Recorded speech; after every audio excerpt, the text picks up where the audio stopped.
வரவேற்க நான் மிகவும் மகிழ்ச்சி அடைகிறேன். கர்த்தர் நல்லவர். இந்த வேத பகுதியை கர்த்தர் ஆசீர்வதிக்கும்படி நாம் கர்த்தரை நோக்கி பார்ப்போம். அன்பின் பிதாவே, நன்றியோடு துதிக்கிறோம், ஸ்தோத்திரிக்கிறோம்.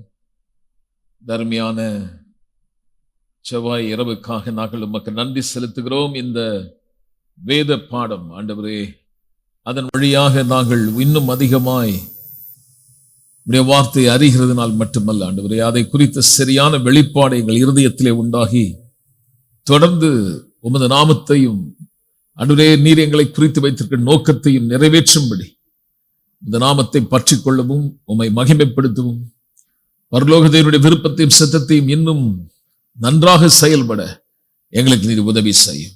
இயேசுவின் நாமத்தில் பிதாவே, உட்காருவோம். யோசுவாக்கு எழுதின புத்தகம் 1ஆம் அதிகாரத்திலே போன வாரம் நாம் 1-7 வசனங்களை நாம் பார்த்திருக்கிறோம். புதிய நாளின் புதிய துவக்கம் என்கிற தலைப்பின் கீழாக நாம் பார்த்து வருகிறோம். அது என்ன புதிய துவக்கம், ஏன் இதற்கு ஒரு புதிய நாள் என்ற ஒரு காரியத்தை குறித்து நான் உங்களுக்கு சொன்னேன். நியாயப்பிரமாணத்தின் நிறைவும் கிருபையின் துவக்கம். மோசே மரித்து போனார். அங்கே சொல்லப்பட்டிருக்கிற தாசனாகிய மோசே மரித்து போனான். மோசே நியாயப்பிரமாணத்துக்கு ஒரு நிழலாட்டு. நியாயப்பிரமாணம் நம்மை வாக்குத்தத்தங்களை சுதந்திரிக்கிற நிலைக்கு கொண்டு போகிறது அல்ல. ஆனால் கிருபையும் சத்தியமும் இயேசு இந்த உலகத்தில் வந்ததே அவரோடு கூட நாம் உடன் சுதந்திரவாளிகளாகும்படியா. தேவனுடைய வாக்குத்தத்தங்களை சுதந்திரிப்பதற்கு நியாயப்பிரமாணத்தை ஒருவர் கை கொள்ளுகிறதுனால் அதை சுதந்திரிக்கிறதல்ல. ஏனென்றால் வேதம் தெளிவுபடுத்தி சொல்கிறது, ஒரு மனுஷனும் நியாயப்பிரமாணத்தினாலே அல்லது நியாயப்பிரமாணத்தை கை கொள்ளுகிறதுனால் நீதிமானாகிறதல்ல. அதை நம்ம வாழ்க்கையில தனிப்பட்ட விதத்துல பிராக்டிஸ் பண்ணி தேவ நீதியை நம்மளால சம்பாதிக்க முடியாது. அப்படியானால் அதனுடைய நோக்கம் என்ன? எதற்காக அதை தந்தார் தேவன்? நான் பாவி என்பதை எனக்கு அது அறிய வைத்தது. அது மட்டுமல்ல, நான் ஆராதிக்கும் தேவன் மிகப்பெரிய ஒரு பரிசுத்தர் என்பதையும், நானாகவே தேவனுடைய கிருபையை, தேவன் ஏற்படுத்தின நன்மையை, சுதந்திரத்தை என்னால் பெற்றுக்கொள்ள என் பலத்தினாலே ஆகாது. ஆக எனக்கு ஒருவர் தேவை. அப்படியானால் அதை நாம் எப்படி விளங்க முடியும்?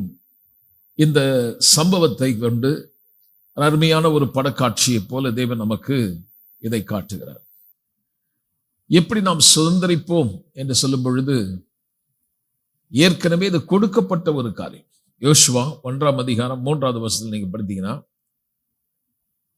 நான் மோசேக்கு சொன்னபடி உங்கள் காலடி மிதிக்கும் எவ்விடத்தையும் உங்களுக்கு கொடுக்க போகிறேன்னு சொல்ல கொடுத்தேன்.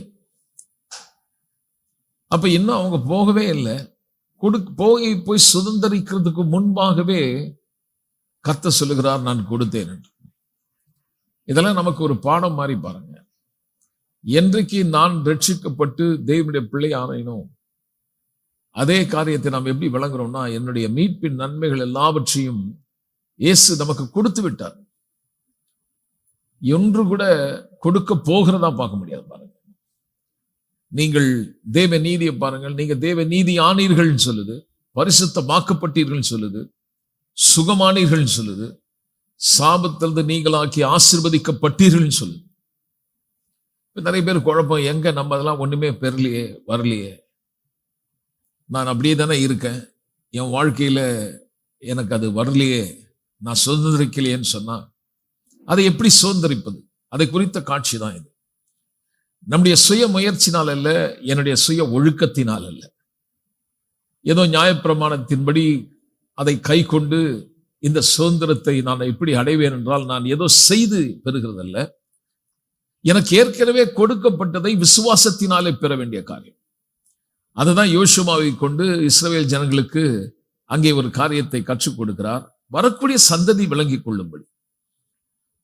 அப்போ நீங்க பாத்தீங்கன்னா அந்த பிரசனம், போன வாரம் நான் உங்களுக்கு சொன்ன, உங்களுக்கு ஞாபகம் இருக்கும், பழைய ஏற்பாட்டில் மோசேயின் காலத்தில் ஏற்பட்ட அந்த அடையாளங்கள் அல்லது பழைய உடன்படிக்கைகள் பார்த்தீங்கன்னா எல்லாமே பிசிக்கலி மேனிஃபெஸ்டட், கண்ணில் பார்க்கிற விதத்தில் தேவனுடைய பிரசனம், தேவனுடைய வல்லமை, தேவனுடைய அற்புதங்கள் அப்படின்னு ஒவ்வொன்றும் அடுக்கிட்டே போலாம். இஸ்ரவேல் ஜனங்கள் பகலிலே அக்கினி தூணை கண்டார்கள், பகலிலே மேக ஸ்தம்பம், இரவிலே அக்கினி தூணை கண்டார்கள், வானத்திலிருந்து மண்ணா வந்து இறங்கியது, செங்கடல் ரெண்டு, இதெல்லாம் பார்த்தீங்கன்னா எல்லாமே கண்ணில் பார்க்கிற மாதிரி தான் அந்த அற்புதங்கள் இருந்தது. இப்ப யோசுவா கிட்ட நீங்க பாத்தீங்கன்னா எதுவுமே நான் உன்னை கைவிடுகிறதும் அல்ல, உன்னை விட்டு விலக மாட்டேன் அப்படின்னு சொல்றாரு. இது வரைக்கும் நம்ம பார்த்தோம். அதுல பார்க்கும்போது அவர் சொல்றாரு, உயிரோடு இருக்கும் நாளெல்லாம், 5வது வசனத்து நம்ம போன வாரம் பார்த்தோம், 5லிருந்து 7வது வசனம் வரைக்கும் நம்ம பார்த்தோம் இல்லைங்களா? உயிரோடு இருக்கும் நாளெல்லாம் ஒருவனும் உனக்குன்பாக எதிர்த்து நிற்பதில்லை, மோசேயோடு இருந்தது போல நான் உன்னோடும் இருப்பேன், நான் உன்னை விட்டு விலகுவதும் இல்லை, உன்னை கைவிடுவதும் இல்லை, பலன் கொண்டு திடமனாயிரு, ஜனத்தின் பிதாக்களுக்கு கொடுப்பேன் என்று ஆணையிட்ட தேசத்தை நீ இவர்களுக்கு பங்கிடுவாய், என் தாசனாகிய மோசே உனக்கு அர்ப்பித்த நியாய பிரமாணத்தின்படி எல்லாம் செய்ய கவனமாயிருக்க மாத்திரம் பல கொண்டு திடமனதாயிரு, போகும் இடமெல்லாம் புத்திமானாய் நடந்து கொள்ளும்படி அதை விட்டு வலதுபுறமும் இடதுபுறம் விலகாதிருப்பாயாக. ஒரு பெரிய அசைன்மெண்ட். இப்போ மோசேக்கு பிறகு வேறு விதமா அவங்க கண்ணில் பார்க்கிற மாதிரி எந்த பலத்த அற்புதங்கள், அதாவது கண்ணில் தேவனுடைய பிரசனத்தை அவங்க பார்க்கிற மாதிரி அங்க எதுவுமே காணப்படலை. அங்க முடிஞ்சிடுச்சு, அதோட அக்கினி ஸ்தம்பம் முடிஞ்சிடுச்சு, மேக ஸ்தம்பம் முடிஞ்சிடுச்சு, வானத்திலிருந்து சப்ளை ஆகுறது நின்றுச்சு. இனிமேல் அவங்க விவசாயம் பண்ணி சாப்பிடணும். ஒவ்வொரு காரியத்தை நீங்க பாத்தீங்கன்னா இயற்கையின் கண்களால் காணக்கூடிய விதத்தில் தேவனுடைய மகிமையை கண்டு கர்த்தர் கொண்டு வரல. இது எல்லாமே விசுவாசத்தினாலே காணப்படுகிறதல்ல, காணப்படாத திவ்ய மகிமையை, வல்லமை விசுவாசத்தினாலே பார்க்க வேண்டிய ஒரு காரியமாயிருக்கு. அவங்க ஒரு பெரிய பிரச்சனை அவங்க சந்திச்சதுன்னா, இவ்வளவு நேரம் அவங்க கண்ணிலேயே பார்த்துருந்தாங்க தேவனுடைய வல்லமையும் பிரசனத்தையும். கானான் தேசத்தை போய் சுதந்திரிக்க போக சொன்னாக்கா அவங்களால அது அங்க போய் பார்த்ததெல்லாம் வேற ஒரு காட்சி பாருங்க. அவங்க பார்த்தது என்ன? அந்த அரணிப்பான பட்டணம், அங்கே இருக்கக்கூடிய ராட்சதர்களை பார்த்து பயந்து வந்துட்டாங்க. காரணம் என்னன்னு பார்த்தீங்கன்னா, அவங்க எதிர்பார்க்கிறது கண்ணில் வேற ஏதாவது இயற்கைக்கு மாறான விதத்தில் ஒரு பெரிய அடையாளம் ஏதாவது கிடைக்குமான்னு பார்த்தா அது ஒன்றும் கிடைக்கல. மாறாக எதிர்ப்புகளை தான் அவர்கள் பார்த்தார், சாத்தியம் இல்லாததை பார்த்தார். அதை குறித்து எபிரேயர் 4ஆம் அதிகாரத்தில் நீங்க படிக்கும்போது பார்த்தீங்கன்னா, கர்த்தர் சொன்ன வார்த்தை அவர்கள் விசுவாசத்தோடு கலக்காதபடினாலே கேட்ட வசனம் பிரயோஜனப்படல. அப்ப பாத்தீங்கன்னா அதை சுதந்திரிப்பதை குறித்து எப்படி சொல்லுதுன்னா, விசுவாசிக்காததினாலே. அப்ப அந்த விசுவாசம் என்பது கண்ணில் பார்க்கறது இல்லை. விசுவாசமானது நம்பப்படின் உறுதியும் கண்களால் காண முடியாததை குறித்த ஒரு நிச்சயம். அப்ப இந்த புதிய ஏற்பாட்டில் இன்றைக்கு நீங்க ஒரு காரியம் முக்கியமா விளங்கணும். எனக்கு ஏதாவது தரிசனம் கிடைக்காதா? நான் கண்ணில் அதை பார்க்கணுமே, இதை பார்த்தா நல்லா இருக்கும். கர்த்தர் அப்படியே வல்லமையா அக்கினியா மேலிருந்து இறங்கினா நல்லா இருக்கும். ஒரு புகை காட்சி மாதிரி இறங்காதா? மோசேயுடைய காலங்களில் நீங்க பாத்தீங்கன்னா சீனாய் மலையிலே அந்த மகிமை தேவ பிரசனத்தை அவங்க பார்த்தாங்க. எல்லாமே இயற்கை கண்ணில் அவங்களால பார்க்க முடியுது. ஒரு பயம், ஒரு நடுக்கம் உண்டாச்சு. ஆனா அதுக்கு பிறகு பாத்தீங்கன்னா இங்க அதெல்லாம் முடிந்தது. யோசுவாவின் காலத்தில் அது நடைபெறுகிறது அல்ல, எல்லாமே விசுவாசத்திலே காண வேண்டிய ஒரு காரியம்.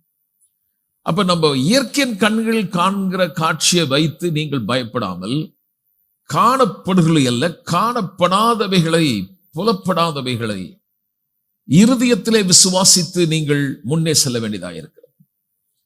ஆகவே நீங்கள் சுதந்திரிக்க வேண்டுமானால், இன்ஹெரிட்டன்ஸ் சுதந்திரிக்க வேண்டுமானால் நாம் எப்படி சுதந்திரிப்போம்? விசுவாசத்தினாலே. அதுக்கு சொல்றாரு, ஒரு வழியை சொல்றார். எப்படி என் பிரச்சனை எங்க இருக்கும்? நான் உன்னை கைவிடுகிறதும் அல்ல, உன்னை விட்டு விலக மாட்டேன்னு சொன்னா, இப்ப இனிமேல் இந்த பிரச்சனை எப்படி இருக்கும்? இந்த பிரச்சனை மோசேடு இருந்தது போல சீனாய் மலையில ஒரு அக்கினியாய் வந்து இறங்கின மாதிரியோ, பகல்ல மேகஸ்தம்பமோ, இரவில் அக்கினி தூண் மாதிரி இந்த பிரச்சனை நீ பார்க்க போறதில்ல. வேறொரு காரியத்தை சொல்றார், நீ பலம் கொண்டு திடமனதா இரு அதுன்னு சொல்லிட்டு இப்போ வேத வசனத்தை கொண்டு வராரு. 8வது வசனம், இந்த நியாயம் இப்போ நம்ம இதுதான் பார்க்க போறோம். 8வது வசனத்தையும் 9வது வசனத்தையும் நம்ம பார்க்க போறோம். அதனால 7, 8 வரைக்கும் போன வாரம் நம்ம சொல்லிட்டோம். உங்களுக்கு புரியறதுக்காக நான் கொஞ்சம் இன்ட்ரோடக்ஷன் மாதிரி கொடுத்தேன். இப்போ சொல்றாரு, இந்த பழைய ஏற்பாட்டில் அல்லது நம்ம வந்து இப்போ ஒரு புதிய ஏற்பாட்டு பிள்ளைகள், நியூ காவனன்ட் பீப்புள், நிறைய நேரம் நம்மளுடைய ஆசை என்னன்னா, எனக்கு ஒரு தரிசனம் கிடைக்காதா, கர்த்தருடைய மகிமையை நான் கண்ணால பார்க்கணுமே. சில பேர் சொல்றாங்க, நான் கர்த்தருடைய மகிமையை கண்ணால பார்த்தேன். அந்த மாதிரி ஒரு தே ஆர் சுவிட்சிங் ஓவர் தட். அப்படி போறாங்க. இந்த இயற்கையின் கண்ணில் ஏதாவது ஒன்று பார்க்கணும், ஏதாவது ஒரு கர்த்தருடைய தொடுதல் எனக்கு வேணும், கர்த்தரை என்னை தொடணும், என் சரீரத்தில் ஏதாவது ஒரு அசைதல், கர்த்தர் கை வைப்பாரா என்றெல்லாம் பலர் சொல்றதை நான் கேட்டிருக்கேன். புதிய உடன்படிக்கையின் பிள்ளைகள் நல்லா கவனிக்கணும். நம்முடைய தேவனுடைய பிரசனத்தை நீங்க உணரணும், புரியணும்னா அது தேவனுடைய வார்த்தையில தான் இருக்கு. அந்த வார்த்தையை நீங்கள் உங்களோடதே ஆக்கும் போதுதான் அவருடைய பிரசனத்தை உங்களால அறிஞ்சுக்க முடியும். அதுதான் இங்க சொல்லும்போது சொல்றாரு, நான் உன்னை கை விடுவதும் அல்ல, உன்னை விட்டு விலக மாட்டேன்னா எப்படி என்ன பண்ணணும்ன்ற காரியத்தை சொல்றாரு. உனக்கு இந்த ஜனங்களை கொண்டு போய் இந்த ப்ராமிஸ் லேண்ட்ல வாக்குத்தத்தத்தை நான் ஏற்கனவே கொடுத்துட்டேன். இந்த கொடுத்ததை நீங்க சுதந்திரிக்கிறேன்னா முதல்ல உங்களுக்கு ஒரு தைரியம் வேணும். ஏன்னா நீங்க நான் ஏற்கனவே கொடுத்திருந்தாலும் நீங்கள் அதை எடுக்கக்கூடிய ஒரு நிலையிலே இயற்கையின் கண்ணில் பார்த்தா சாதகமா இல்லாத மாதிரி இருக்கும், எதிர்ப்புகள் பலமா இருக்கும். அப்படிப்பட்ட நேரத்துல பலன் கொண்டு மனசுல பயப்படாம மன அளவு நல்ல ஒரு திடம் மனதுன்னு போட்டிருப்பாங்க. பலன் கொண்டு திடம் மனதா இரு. அது வந்து நான் உங்களுக்கு காட்டினேன். திரும்ப திரும்ப அதை சொல்றாரு. ஏன்னா இப்போ எப்படின்னா, இப்போ இதுக்கு முன்னாடி அவங்களுக்குள்ள ஒரு பெரிய கான்பிடன்ஸ், அவங்க கர்த்தருடைய மகிமையை கண்ணில் பார்க்குறாங்க. இஸ்ரவேல் ஜனங்கள்லாம் பார்க்குறாங்க. சீனாய் மலையில அப்படியே மேகம் அப்படியே அது அக்கினிமயமா அங்க நிக்குது. ஒரு தேவனுடைய ஷெக்கனாவின் மகிமையை அவங்க பார்க்குறாங்க. அங்க கர்த்தருடைய பிரசனத்தை பார்க்குறாங்க அங்க இருக்குன்னு. அதனால அவங்களுக்குள்ள ஒரு பயம், அந்த மலை கிட்டே வராதுன்னு சொல்லிட்டாரு. வந்தீங்கன்னா நீங்க செத்து போயிடுவீங்கன்ற, ஒரு மிருகம் கூட தொடக்கூடாதுன்றார். அதே போல நீங்க பாத்தீங்கன்னா, பகலில் மேகஸ்தம்பத்தை பார்க்கறாங்க, இரவில் அக்கினி தூணை பார்க்கறாங்க, வானத்திலிருந்து மன்னா வருது, கண்மலையை பிளந்து கர்த்தர் ஆறுகளை உண்டாக, எல்லாம் வழக்கத்துக்கு மாறான விதத்தை எல்லாமே கண்ணில் பார்த்தாங்க. செங்கடல் 2ஆய் பிளந்ததை பார்த்தாங்க. ஆனா இப்ப இனி நான் எப்படி உங்களை நடத்த போறேன், இவைகள் உங்களுக்கு இதை விட ஒரு மேன்மையான ஒரு அனுபவத்தை நான் உங்களுக்கு காட்ட போறேன். என் பிரசனத்தை நீங்கள் இதுவரை கண்டிராத விதத்தில் காண வேண்டுமானால், எப்படிப்பட்ட சூழ்நிலையும் நான் உன்னோடு கூட தான் இருக்கிறேன், நான் உன்னை விடவில்லை, உன்னை விட்டு விலகவில்லை, உன்னோடு கூட இருக்கிறேன். எப்ப புரியன்னா, அது சொல்றார் பாருங்க, இந்த புத்தகம், இந்த நியாயப்பிரமாண புத்தகம் உன் வாயை விட்டு பிரியாதிருப்பதாக, இதில் எழுதியிருக்கிறபடி எல்லாம் நீ செய்ய கவனமாய் இருக்கும்படி இரவும் பகலும் அதை தியானித்துக் கொண்டிருப்பாயாக. அப்பொழுது நீ உன் வழியை வாய்க்க பண்ணுவாய், அப்பொழுது புத்திமானாயும் நடந்து கொள்வாய். வசனம் கர்த்தர் சொல்றார், உன் வாயை விட்டு பிரியாதிருப்பதாக. Saturated by his word, mesmerized by his word, fascinated by his word. இந்த இரவும் பகலும் தேவனுடைய வார்த்தைன்னு சொல்லும்போது, இந்த சேச்சுரேட்டட் சொல்லும்போது எப்படி சொல்லலாம், ஒரு அப்படியே வந்து நிரப்புறது. ஒரு பனி வந்து இறங்கும் போது எப்படி அந்த இடத்தெல்லாம் முழுமையா அப்படியே ஈரமாக்கி ஃபுல்லா அப்படியே கவர் பண்ணுதோ, அது போல வசனத்தினால நிரப்பப்படுகிற ஒரு அனுபவம். அப்படியே மயங்கிறது, வசீகரம் பண்றாங்க. அதுக்கு அது வார்த்தை, அது மெஸ்மரைஸ் தான் வசீகரன்ற வார்த்தை பயன்படுத்துறாங்க. அப்படி ஒரு கவர்ந்து அதுக்குள்ள மயங்கக்கூடிய, அதிலேயே லயித்து போகிற ஒரு அனுபவம். அதான் ஃபேசினேட்டட் பை வேர்ட். அப்படியே கவர்ச்சி இழுக்கக்கூடிய ஒரு சக்தி. அந்த அளவுக்கு நீ அதை பாரு, அதை படி. உன்னை வந்து இந்த உலகத்துல எத்தனை காரியங்கள் மனுஷனை வேறொரு காரியத்துக்கு மூழ்கிறாங்க. உலகத்துல பாவம் மனுஷனை வந்து மூழ்கடிக்குது, இச்சைகள் மனுஷனை வந்து அப்படியே கவர்ந்து இழுக்குது. பார்த்தீங்கன்னா அப்படியே அதுல மயங்கிடுறாங்க. ஆனா கர்த்தர் சொல்றார், நீ இந்த உலகத்திற்கு ஏற்ற பிரகாரம் அப்படி போயிடாம இதை விட மேன்மையானது என் வார்த்தையில் இருக்குது. இந்த உலகத்தில் இருக்கக்கூடிய காரியங்கள் ஒரு மனுஷனை இழுக்குமானால், கவர்ந்து இழுக்குமானால், என் வார்த்தையை நீ படிச்சுப்பார், அதை தியானித்துப்பார். நான் சொன்ன வசனத்தை இரவும் பகலும் உனக்குள்ள வரணும்னா அந்த அளவுக்கு என்னுடைய வார்த்தை உனக்குள்ள ஒரு ஈர்ப்பு தன்மை உனக்கு அதுக்கு இருக்கணும்ன்றார். சும்மா ஏதோ மனப்பாடம் பண்றது இல்லை பாருங்க. அது மேல ஒரு ஒரு ஆசை, ஆசைக்கு மேல ஒரு பேஷன் அது வரணும்ன்றார்.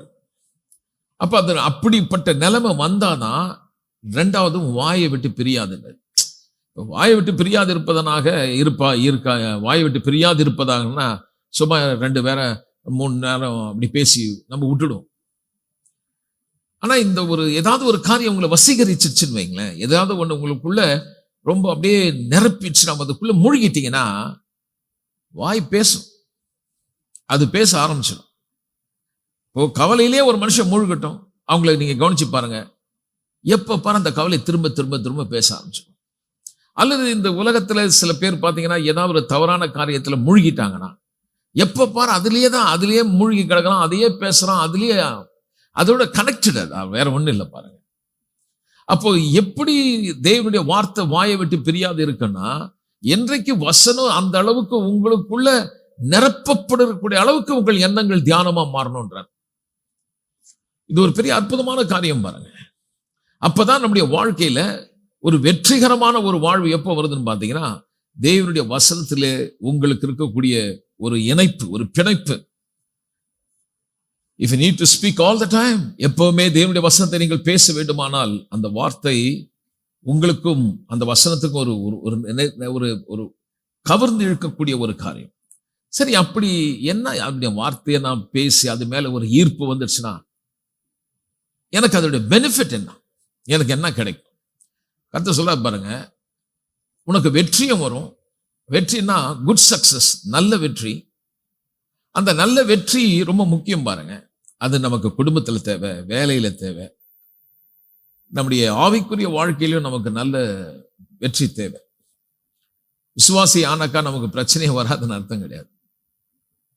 பவுல் சொல்றாரு, எந்த பக்கத்தில் நெருக்கப்பட்டு கலக்கம் அடைந்தும் மனம் உடைந்தும் அப்படின்ற வார்த்தையை பயன்படுத்த நீங்க பார்க்க முடியும்.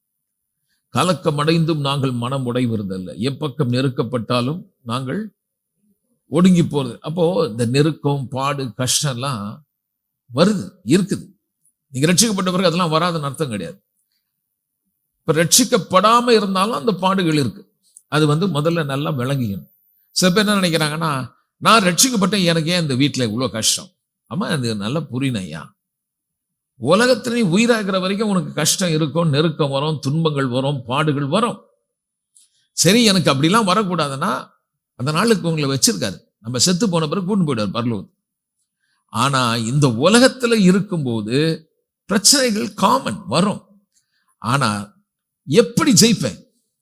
நான் அது என்ன வீழ்த்தாம அதிலே நான் ஜெயிக்கக்கூடியவனா மாறணும்னா கர்த்தர் சொல்றாரு, இந்த வசனத்தை நீ கைக்குள்ளு. அப்போ யோசுவாக்கு இருக்கக்கூடிய காரியம் என்னன்னா, இப்போ ஒரு புது அசைன்மெண்ட் கையில கொடுக்குறாரு. இந்த ஜனங்களை கொண்டு போறது மட்டுமல்ல, இன்ஹெரிட்டன்ஸ், சுதந்திரிக்கக்கூடிய ஒரு நிலைக்கு கொண்டு போகணும். இது நீங்க புதிய ஏற்பாடுல படிச்சீங்கன்னா அந்த சுதந்திரிக்கிற காரியத்தை நீங்க பல இடத்துல நீங்க பார்க்கலாம். கிறிஸ்துவோடு கூட நாம் உடன் சுதந்திரவாளிகள் என்பதை குறித்து நீங்க பார்க்க முடியும். இது ரோமருக்கு எழுதின புத்தகத்துல ரொம்ப அதிகமா அதை பத்தி எழுதியிருக்காரு. நம்ம அதை பத்தி அப்புறம் பேசலாம். ஏன்னா இப்ப நான் சுதந்திரத்தை பத்தி பேசல. இப்ப நம்ம எங்க வந்திருக்கோம்னா, சுதந்திரிக்கிறதுக்கு முன்னாடி நமக்கு என்ன வேணும்? இந்த ப்ராமிஸ், இந்த வாக்குத்தத்தத்தை சுதந்திரிக்கணும்னா ரட்சிக்கப்பட்ட உடனே வந்துடாதுங்க. ரட்சிக்கப்பட்ட பிறகு நமக்கு கஷ்டங்கள் இருக்கலாம், பாடுகள் இருக்கலாம், துன்பங்கள் இருக்கலாம். அப்படி வந்த உடனே சில பேர் என்ன சொல்றாங்கன்னா, முதல்ல எனக்கு கஷ்டம் இல்லைங்க, இப்ப கோயிலுக்கு வந்த பிறகு நிறைய கஷ்டமாயிடுச்சு, பிசாசு போராட்டன்றாங்க. இல்ல, நீங்க கோயில் வராம இருந்தா கூட அதே பிரச்சனை உங்களுக்கு கண்டிப்பா வந்திருக்கும். இந்த உலகத்துல நமக்கு பிரச்சனை எப்படிலாம் வருது? பொருளாதாரத்துல சில பிரச்சனைகள் வருது, குடும்பத்துல பிள்ளைகளால சில நேரத்துல பிரச்சனை வருது, புருஷனால வருது, மனைவியால வருது. நீங்க ரட்சிக்கப்படாம இருந்தாலும் அந்த பிரச்சனை வந்திருக்கும். ஆனா ரட்சிப்பை பெற்றதுனாலதான் நம்மளால இதுல இருந்து ஜெயிக்கிறதுக்கான காரியத்தை நம்ம கத்துக்கிறோம். அதன் மத்தியில நம்முடைய மைண்டை வேறு விதமா செட் பண்றோம். ஆனா பவுல் சொல்றாரு, உங்கள் மனதை நீங்க அதுல மாத்திக்கங்கன்றாரு. Set your mind on these things. உங்க மனதை எப்படி இதுல வைக்கிறதுன்னு பார்த்தா அந்த தியானம் ரொம்ப முக்கியமானவங்க. எப்படி என்னுடைய மனதை நான் புதுப்பிக்கிறேன், நான் எப்படி மறுரூபமாக்கிக் கொள்ளுகிறேன், நான் எப்படி மாற்றி அமைத்துக் கொள்ளுகிறேன். இப்ப என் மனதை இதுல நான் போய்விடாதபடி அதை லயித்து அதுல மயங்கி அதுல போய் சிக்கி அதுல போய் ஒன்னோட ஒன்னா இணைஞ்சு விடாதபடி கர்த்தர் சொல்றாரு, இது உனக்கு எதிராளிங்க நிறைய ஆளுங்க இருக்கான்னு நினைக்காத. முதல்ல உன் கூடவே பிரச்சனையான ஆளுங்க இருக்காங்க. அது ஒரு பெரிய ப்ராப்ளம். பாருங்க, எதிராளிகளை வீழ்த்துறது ஒரு பக்கம் இருக்கட்டும், கூட இருக்கிறவங்க பாருங்க, எப்ப பாரு தப்பு தப்பா பேசுறவங்க, அவ்வளவு பிரச்சனை உள்ளவங்க. இப்போ கர்த்தருடைய மகிமையும் பிரசனத்தையும் மோசே இருந்து பார்த்ததுனால உங்களுக்கு ஒரு பயம் இருந்தது. இப்போ எதுவுமே இயற்கையின் ரீதியில கண்ணில் பார்க்குற மாதிரி அங்கே எதுவுமே இல்லை. அதாவது சூப்பர் நேச்சுரல், இயற்கைக்கு மாறாக நிறைய அடையாளங்களை எதையும் யோசுவாவை கொண்டு கர்த்தர் செய்ய போறது இல்லை. ஆனால் அது கர்த்தர் சொல்றாரு, நீ உனக்கு புத்தி தேவை, உனக்கு ஞானம் தேவை. இந்த ஜனங்களை நீ வழி நடத்தி அவர்களுக்கு நான் கொடுத்த தேசத்தை அவர்கள் எடுக்கிறதுக்கு நான் உன்னை கொண்டு பயன்படுத்த போறேன்றார். அப்ப என்ன பண்ணணும்னா, இந்த புத்தகம் உன் வாயை விட்டு பிரியாதிருப்பதாக, இதை உனக்கு இரவும் பகலும் தியானி என்றார். அப்ப இந்த குடும்பத்திலே வெற்றி, வேலையிலே வெற்றி, எல்லா காரியத்திலும் நமக்கு வெற்றி கிடைக்கும். இதை குறித்து இரவும் பகலும் தியானின் போது இதை பேசுறதை பத்தி பேசுறார். ஏற்கனவே சொன்ன வசனம் நம்ம அதுவும் ஒன்னா நம்ம அந்த அளவுக்கு அது மேல ஒரு ஆசை வந்துருச்சுன்னா நமக்கு அது வாயில வர ஆரம்பிச்சிடும், பேச ஆரம்பிச்சிடும். அதை சொல்றாரு பாருங்க. உபாகம் 6ஆம் அதிகாரத்தை எடுத்துக்கலாம். 6ஆம் அதிகாரம் 1வது வசனம் நான் படிக்கிறேன், அங்கிருந்து கொஞ்சம் படிக்கிறேன். உன் தேவனாகிய கர்த்தருக்கு பயந்து உயிரோடு இருக்கும் நாளெல்லாம் நீயும் உன் குமாரனும் குமாரத்தையும் உனக்கு விதிக்கிற அவருடைய எல்லா கற்பனையும் கட்டளையும் கை கொள்ளுகிறதுனாலே வாழ்நாட்கள் நீடித்திருக்கும்படி நீ சுதந்திரிக்க போகிற தேசத்திலே கை கொள்வதற்காக உங்களுக்கு போதிக்க வேண்டும் என்று உங்கள் தேவனாகிய கர்த்தர் கற்பித்த கற்பனையும் கட்டளையும் நியாயங்களும் இவைகளே. அப்போ கர்த்தர் இந்த வார்த்தையை கொடுத்திருக்கிறாரு. அந்த வார்த்தை எதுக்குன்னு பார்த்தீங்கன்னா, ஃபர்ஸ்ட் சொல்றாரு, உன்னுடைய வாழ்நாள் நீடித்திருக்கும். நம்ம நல்லா வாழ்ந்து குடும்பத்துல சமாதானமா இருந்தா உங்க வாழ்நாள் நல்லா இருக்கும், நீடித்திருக்கும். சில நேரத்துல ஆண்டவர் எல்லாருக்குமே நல்ல நீடித்த ஆயுள் தான் கொடுத்திருக்காரு. நம்மளே சாவடிச்சிடணும். நம்ம ஒவ்வொரு நாள் சொல்றது, இனிமேல் நம்மளால வாழ முடியாது, செத்துறேன், எனக்கு வேணாம். வாழ்நாள் நீடித்திருக்கிறதுக்கு வழி இருக்குது. இப்போ உலகத்துல பாத்தீங்கன்னா நல்ல ஆரோக்கியமான உணவுலாம் சாப்பிடு, நீ சீக்கிரம் சாகாம இருக்கிறதுக்கு கொஞ்ச நாள் இருந்துட்டு போகலாம், இதெல்லாம் கை கொள்ளுங்கன்னு சொல்ல. வேதம் வேறொரு காரியத்தை சொல்லுது. நீ சிறுதானியத்தை சாப்பிட்றத பத்தியும் கொழுப்பான பதார்த்தத்தை சாப்பிட்றத பத்தி பேசல, அதுக்கு மேல ஒண்ணு சொல்லுது பாருங்க. அதுக்காக நீ எல்லாத்தையும் சாப்பிடுன்னு நான் சொல்லல. கர்த்தர் அவனுக்கு தலையெழுத்துல ஏற்றார், இந்த வயசுல நீ சாவணும், இந்த வயசுல சாவணும்னு அப்படி எழுதிட்டான்னு நிறைய பேர் சொல்றாங்க. அது அப்படி அல்ல. கர்த்தர் சொல்றாரு, உனக்கு புத்தி தேவை. என்ன தேவையா? சில பேர் திடீர்னு பார்த்தீங்கன்னா வீட்டில் கேஸ் கூட மூடி இருக்காது. அவங்க செத்துட்டாங்கன்னா கடவுள் எடுத்துன்னு போயிட்டான்னு அர்த்தமா? சிலத்துல ஏதோ நடக்குது விபத்து. ஆனா கர்த்தர் சொல்றாரு, விசுவாசிகளான பிறகு நான் உன்னுடைய வாழ்நாளை நீடித்திருக்கிறதுக்கு சில காரியத்தை நான் உனக்கு சொல்றேன். குடும்பத்துல நல்லா இருக்கிறத கர்த்தர் விரும்புகிறார். முதல் காரியம், நீங்கள் நன்றாய் இருப்பதை தேவன் விரும்புகிறார்.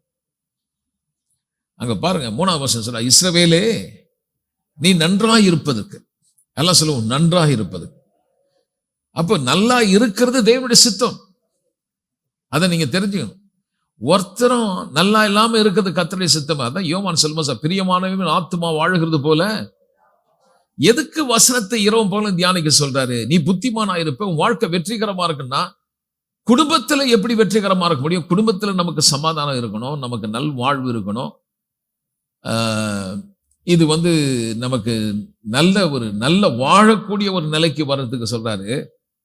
உனக்கு சொன்னபடி பாலும் தேனும் ஓடுகிற தேசத்தில் நீ மிகவும் விருத்தி அடைவதற்கும், விருத்தி அடைவதை பத்தி பேசல, அங்க கொஞ்சம் எக்ஸ்ட்ரா ஃபிட்டிங் மாதிரி ஒன்று கொடுக்கப்படுது.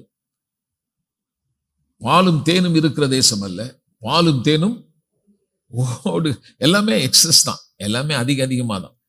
மிகவும் விருத்தி அடைவதற்கு. சில பேர் சொல்றாங்க, கோயிலில் வந்து செழிப்பை பற்றி பேசிட்டு இருக்காரு. நானா பேசுகிறேன்? நீங்கள் வேணா அவர் சொல்கிற விதத்தை பாருங்க. பாலும் தேன் இருக்கிற தேசத்தை கொடுத்தா போதாதா? அது என்ன ஓடுறது? விருத்தி அடைஞ்சா போதாதா? அதுக்கு எதுக்கு மிகவும் விருத்தி அடையணும்? நம்ம அதை கொஞ்சம் கூட அந்த யோசிக்கிறது இல்லை பாருங்க. சில சொல்றாங்க, எனக்கு ஒன்றும் பெருசா ஒன்றும் வேணாம் ஆண்டவரே. அது உன்னுடைய ஐடியா. நீ சொன்னா கர்த்தர் அப்படியே வச்சுருவார் வச்சுங்க. எனக்கு வேணான்னா சரி அப்படியே இருந்துருன்னுவார். நம்ம ஊர்ல தான் வேணான்னா போடுன்னு அர்த்தம். நம்ம ஊர்ல ஒரு சாப்பாடு போடுறாங்கன்னா வேணான்னா 2 கரண்டி அன்ன கரண்டி எடுத்து போடுவோம். ஏதோ தேவைப்படுது போல அவருக்கு. ஏன்னா நம்ம ஊர் வழக்கம் அது. வெளியூர்லாம் வேணான்ட்டீங்கன்னா அவன் எடுத்துட்டு போயிட்டே இருப்பான். ஒரு தடவை நான் பேசும்போது எனக்கு தெரிஞ்ச ஒருத்தர் சொன்னாரு, அமெரிக்கா போகும்போது ஃபர்ஸ்ட் டைம் போயிருக்காரு பாருங்க. போன பிறகு நம்ம ஊர் மாதிரியே வேணான்ட்டு இருக்காரு. கொடுக்கவே இல்லை பாருங்க. தண்ணி குடிச்சிட்டு இருந்துக்கிறாரு. அவங்க கொடுக்குறது போல பாலா கொடுக்குறான். நான் எடுத்து வந்து அதையும் இதையும் இல்லை ஐ ஆம் ஆல் ரைட் ஐம் ஃபைன். அவன் பாட்டு போயிட்டே இருக்கு. கடைசியாக தண்ணி வீட்டுக்கு வந்து தண்ணி குடிச்சாரான். அப்போ யோசிச்சாரான், என்னடா இது வேணான்னா எடுத்துட்டு போயிடுறான். இங்க வந்து வேணான்னு சொல்லக்கூடாது. கர்த்தருடைய ஆசீர்வாதத்தை வேணான்னு சொன்னா அவனுக்கு வர்றது இல்லை. நீங்க வேணான்னு உடனே பரலோகத்துக்கு போனோன்னு 2 ஸ்டார் உங்களுக்கு குத்த போறது இல்லை.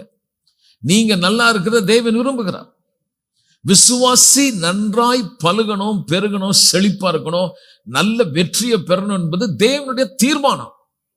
நீங்க நல்லா இருந்தாதான், பிரியமானன் சொல்கிறேன், ஊழியங்கள் நன்றாக இருக்கும். அதனாலதான் கர்த்தர் ரொம்ப இன்ட்ரெஸ்டடா இருக்காரு. நீங்க கடன் வாங்குறது கூட ஒரு விருப்பம் இல்லை. அதனாலதான் சொல்ல வர, கடன் வாங்காமல் அப்ப நீ தரித்திரமா இருக்கக்கூடாது என்பது தேவனுடைய சித்தம். அதை விரும்புறாரு.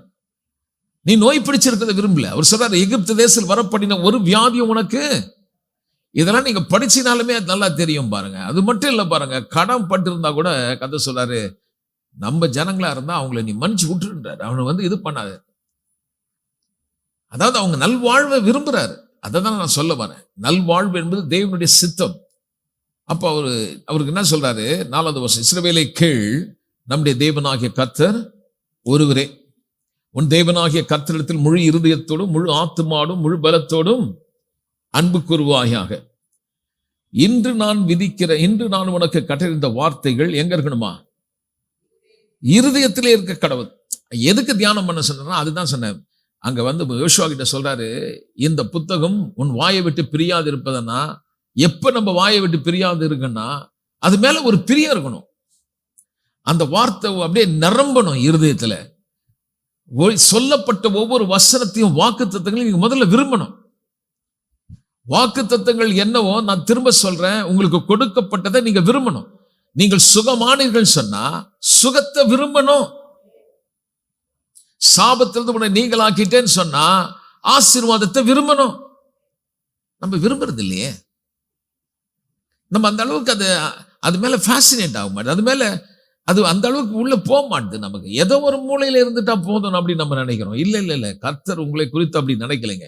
நீங்கள் நன்றாய் இருப்பதை தேவன் விரும்புகிறார், சுகித்திருப்பதை விரும்புகிறார், நல்வாழ்வை விரும்புகிறார். யோவான் தன்னுடைய வயதான காலத்தில் ஒரு நிருபத்தை எழுதும் பொழுது அவர் சொல்றாரு, கடைசி நிருபம் எழுத, பிரியமானவன் ஆத்மா வாழ்கிறது போல. பொதுவாகவே வயசானவங்க சாவும் போது பார்த்தீங்கன்னா அவங்க கேட்பாங்க, சாவுறதுன்னு ஏதாவது சொன்னாரான்னு. அது ரொம்ப இம்பார்ட்டன்ட் வேர்ட் மாதிரி. இவர் எழுதுகிறார் பாருங்க, எனக்கு ரொம்ப பிடிச்சது, உன் ஆத்மா வாழ்கிறது போல எல்லாவற்றிலும் வாழ்ந்து சுகமா இருந்தாலுமே போதும்.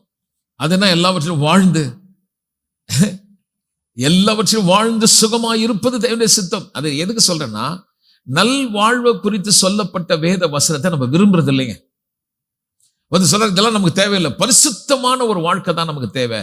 இல்ல, பரிசுத்தம்னா என்னன்னா பிரித்தெடுக்கப்பட்ட வாழ்க்கை. பரிசுத்தம் என்பது என்னுடைய கிரியைகளினால் வருகிறதல்ல, அவராலே எனக்கு கொடுக்கப்பட்டது. என் தேவன் என்னை பிரித்தெடுத்தபடினாலே அவருக்காக வாழும்படி எனக்குள்ள அவருடைய அன்பு எனக்குள்ள வரணும். ஏதோ நான் என் சுயமுயற்சி செய்யல, நான் என் சுயமுயற்சினால ஒரு பரிசுத்தமா வாழ்றது இல்ல. எனக்குள்ளே நான் இப்பொழுது என்னவாக இருக்கிறேன்? நான் தேவனுடைய நீதியாக இருக்கிறேன். நான் ஏற்கனவே பரிசுத்தமாக்கப்பட்டிருக்கிறேன். எனக்கு என்ன மாதிரி உடைய கொடுத்திருக்காரு, இந்த ரட்சிப்பின் வஸ்திரம் என்ன என்று தெரியும் போது என் தகுதி என்ன, எனக்கு எப்படிப்பட்ட தகுதியை கொடுத்தான்னு தெரிஞ்சாதான் அதுக்கப்புறம் தான் என்னுடைய வாழ்க்கை அதுக்கேற்ற மாதிரி இருக்கும்.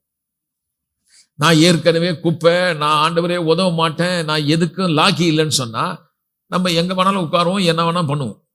ஆனா என்னுடைய நிலை எப்படி உயர்த்தப்பட்டிருக்கிறது, எந்த குப்பையிலிருந்து நான் உயர்த்தப்பட்டேன், என் தேவன் என்னை எப்படி தூக்கி எடுத்தார், என் நிலை என்ன என்பதை விளங்கும் போதுதான் இந்த பழைய அருவருப்பான காரியத்தை நம்மளால் வெறுக்கிறது. ஏன் வெறுக்கிறோம்னா, அது நான் வேற லெவலுக்கு வந்துட்டேன். ஒரு உதாரணம் சொல்றேன் பாருங்க. ஒரு நல்ல வசதியா வாழ்ந்துட்டு திரும்பவும் நீங்க பழைய இடத்துக்கு போறதுக்கு உங்களுக்கு பிடிக்காது, கஷ்டமா இருக்கும். பேச்சு முடியாது. அதே போல பாவத்திலிருந்து வந்து பரிசுத்தமாய் வாழ்கிற அந்த வாழ்வு என்றது தேவனோடு இருக்கக்கூடிய நெருக்கமான உறவு, அவருடைய பிரசன்னத்தை அல்லது அந்த வார்த்தையின் மேல ஒரு ஈர்ப்பு, அதோட நீங்க நிறைஞ்சிட்டீங்கன்னா வேற அசுத்தமா வாழ்றதுக்கு பிடிக்காது. அதுக்கு நீங்க ஏதோ ஒண்ணு செய்யணும்னு அவசியம் இல்லை, உங்களுக்கு பிடிக்காம ஆயிடும். நல்ல ருசியா சுவையா சுவைத்து பழகிட்டீங்கன்னா கொஞ்சம் டேஸ்ட் கம்மியா இருந்தா கூட சாப்பிட பிடிக்காது, இல்லை போதும்ன்றோம். உதாரணத்துக்கு ஒரு தோசையே எடுத்துங்க, ஒரு நல்ல அருமையா சுட்டா கொஞ்சம் தோசை ஒரு மாதிரி இருந்தா இல்லை போதும், ஒரு தோசை போதும். அது நல்லா வந்தா 2 அடிச்சிடும். எல்லாமே அப்படிதான். அது பிடிக்காதுன்னு ஒரு லெவல் வரும்போது நம்ம செய்ய முடியாது. அது போல தேவனுடைய காரியங்கள் எவ்வளவு உயர்ந்தது, எவ்வளவு மேன்மையானது. இந்த உலகத்துல இதுவரைக்கும் நம்ம பெறாததை பெற்றிருக்கிறோம். பொன்னினாலும் அல்ல, வெள்ளினாலும் அல்ல பிரியமானது. அவர் சொந்த ரத்தத்தினால இவ்வளவு பெரிய மீட்பை நமக்கு கொடுத்து இப்படிப்பட்ட ஒரு உறவை ஏற்படுத்தினாரு. அப்ப நம்ம இந்த வார்த்தையை குறித்து தியானிக்கிறத பத்தி எதுக்கு பேசுறாருன்னா, நீ உனக்குள்ள அது நிரம்பாம நீ எடுத்து விளம்ப முடியாது. இப்போ அவர் எப்படி விரும்புறாருன்னா, உன் பாத்திரம் நிரம்பி வழியணும். அப்ப நமக்குள்ள எந்த அளவுக்கு நிரம்பி இருக்குதோ அதுதான் நம்முடைய வாயின் வார்த்தைகளா வரும். அப்ப குடும்பத்துல எப்படி வெற்றி வருதுன்னு பாத்தீங்கன்னா, உன் பிள்ளைகளுக்கு நீ கருத்தா போதின்றார். 7ஆம் வசனம் பாருங்க. இந்த வார்த்தையை பத்தி பேசிட்டே வந்து சொல்றாரு, அவைகளை உன் பிள்ளைகளுக்கு கருத்தாய் போதித்து, நீ உன் வீட்டில் உட்கார்ந்து இருக்கிற போதும், வழியில் நடக்கிற போதும், படுத்துக் கொள்ளுகிற போதும், எழுந்திருக்கிற போதும் அவைகளை குறித்து பேசி. இதுதான் நான் சொல்ல வந்தேன், அதுக்கு தான் நான் இதை எடுத்தேன். இரவும் பகலும் தேவனுடைய வார்த்தையை தியானின்னு ஏன் சொன்னாருன்னா, எந்த அளவுக்கு நீங்க அந்த வார்த்தை உங்களை ஃபேசினேட் பண்ணுது, எந்த அளவுக்கு உங்களுக்குள்ள சாச்சுரேட் ஆயிருக்கு, எப்படி உங்களுக்குள்ள அது நிரப்பப்பட்டிருக்குன்னா அது விளைவு எப்படி இருக்குன்னு பாத்தீங்கன்னா, எப்பெல்லாம் பேசுவீங்க, உட்காரும் போது பேசுவீங்க, வழியில நடக்கும் போது பேசுவீங்க, படுத்துக்கொள்ளும் போது பேசுவீங்க, எழுந்திருக்கும் போதும் பேசுவீங்க. உங்க பேச்சே வீட்டுல கர்த்தருடைய செயல்களை ஒவ்வொரு நன்மையும் ஒவ்வொரு காரியத்திலையும் நீங்க உங்களை முதன்மைப்படுத்த மாட்டீங்க, நீங்க அவரை சொல்வீங்க. ஒரு வீட்டுல ஒரு நல்லது உங்க வீட்டுல நடக்கும்போது முதல் காரியம் என்ன வரும்னா, எவ்வளவு கஷ்டப்பட்டேன் நான் சம்பாரிச்சு இவ்வளவு இந்த நிலைக்கு கொண்டு வந்து நம்ம வாயில வராது, நம்ம சொல்லுவோம் கர்த்தர் இதை கொடுத்தார். அப்ப பிள்ளைகளுக்கு எப்படி நம்ம சொல்றோம்? இன்னைக்கு பாத்தீங்கன்னா, ஒரு காலத்துல மிஷனரிகளால ஸ்தாபிக்கப்பட்டதுதான் அமெரிக்கா. இன்னைக்கு அவங்க எல்லாம் பிள்ளைகளுக்கு சரியா சொல்லாதனால அந்த தேசம் இன்னைக்கு அவர்கள் கிறிஸ்துவையும் மறுதலிக்கிறாங்க, ஏற்றுக்கொள்ளல. என்றைக்கு கிறிஸ்துவை அவர்கள் புறம்ப தள்ளுறாங்களோ, இன்னைக்கு அந்த தேசத்தினுடைய செழிப்பு, அந்த பொருளாதாரத்தின் தன்மை எந்த அளவுக்கு சீரழிஞ்சிட்டே வருது பாரு. ஒரு காலத்துல மிஷனரி வந்து இங்கிலாந்துல இருந்து இங்க வந்தாங்க. இப்போ அங்க யாராவது ரோட்ல நின்று பிரசங்கம் பண்ணா பிடிச்சி ஜெயில போடுறாங்க. நாட்டினுடைய வளமை. ஒரு காலத்துல இங்கிலாந்து வந்து sun never set in British empire அப்படின்னா, சூரியன் அஸ்தமிக்கவே அஸ்தமிக்காதான் இங்கிலாந்துல. அப்படின்னா என்ன அர்த்தம்னா, உலகம் ஃபுல்லா அவன் கையில வச்சிருந்தான். இன்னைக்கு பாருங்க, ஒரு சின்ன இவ்வளோண்டு ஒரு சின்ன பகுதி உலக மேப்ல பாத்தீங்கன்னா ஒரு குட்டி பகுதி, கர்த்தர் அத்தனையும் அவனுக்கு கொடுத்தார். ஆனா இன்னைக்கு அவன் வந்து ஒன்றுமில்லாத நிலைக்கு வந்துட்டான் பாரு. சொல்றதுக்கே வருத்தமா இருக்கு. எந்த இடத்துக்கு வந்திருக்கான், எங்க போயிருக்காங்க. காரணம் என்னன்னா, ஏன் பிள்ளைகளை சொல்லல. நம்முடைய வாழ்க்கையில நன்மைகள் வரும், பாலும் தேனும் ஓடுகிற ஒரு அனுபவம் வரும்போது கர்த்தர் சொல்றாரு, நான் அதான் முன்னாடி படிச்சு காட்டினேன், பாலும் தேனும் ஓடுகிறது நான் கொடுக்கிறேன் போது நீ உன்னை பத்தி பேசிடாத. நான் உன் அடிமை தன்னை வீட்டுல இருந்து கூட்டிட்டு வந்தேன், அதை உங்க பிள்ளைகளுக்கு சொல்லு. நான் எப்படி உன்னை வழி நடத்தினேன், நான் எப்படி உன்னை போஷித்தேன், எப்படியெல்லாம் இந்த கொள்ளை நோய்களுக்கு உன்னை விலக்கி காத்தேன். இன்றைக்கு இந்த நிலைக்கு நீங்க வந்திருக்கீங்கன்னா, நீங்க ஏதோ இன்னும் வரல, இவங்க வரது முன்னாடியே சொல்லிடுறாரு. இந்த தேசம் இப்படி இருக்கும், உங்களை செழிப்பா இருக்கும், நல்லதா இருக்கும். ஆனா நீங்க எதை தவறக்கூடாதுன்னா, இந்த புசிச்சு திருப்தியா இருக்கும்போது நீ மறந்துடாதுன்றார். பசியும் பட்டினியுமா இருக்கும்போது கூடுவானுங்க பாருங்க, ஆண்டவரே கூடுவான். அந்த புசிச்சு திருப்தி ஆகும் போது சீக்கிரம் வராது. அதனால சில பேர் என்ன சொல்றாங்க, நம்மளுக்கு பணமே வேணான்ட்டு. நமக்கு எதுக்கு அது? அப்படி உங்களுக்கு கஷ்டமா இருந்தா அந்த கோயில் எட்டு வந்து கொடுத்துருங்க, பரவாயில்ல. வேலை பணம் உனக்கு ரொம்ப ட்ரபிளா இருக்குதுன்னா எட்டு வந்து கொடுத்துரு. எவ்வளவு தேவையோ அதை எடுத்துட்டு மீதி எட்டு வந்து கொடுத்து நான் செலவு பண்றேன் ஊழியத்து. உடனே நம்ம தெளிவாயிடும், இல்லை இல்லை வேணாம் பாஸ்டர் நானே பார்த்துக்கிறேன். அப்ப நல்லா அனுபவி, யார் வேணான்னா. அதுக்கும் மனம் இல்லை, இதுக்கும் மனம் இல்லை. ஏன்னா இவங்களுக்கு என்ன பிரச்சனை பாத்தீங்கன்னா, அவர் சொல்றாரு, நீ உனக்கு சொன்னபடி பாலும் தேனும் ஒரு தேசம் மிகவும் விருத்தி அடைந்து நல்லா இருக்கக்கூடிய காலம் வரும். ஆனா நீ செய்ய வேண்டிய காரியத்தை பத்தி பேசுற. நீ உன் பிள்ளைகளுக்கு நீ கருத்தாய் போதி. உன் வீட்டில் உட்கார்ந்து இருக்கிற போதும், வழியில் நடக்கிற போதும், படுத்துக் கொள்ளுகிற போதும், எழுந்திருக்கிற போதும் அவைகளை குறித்து பேசி அவைகளை உன் கையின் மேல் அடையாளமாக கட்டிக்கொள்வாயாக.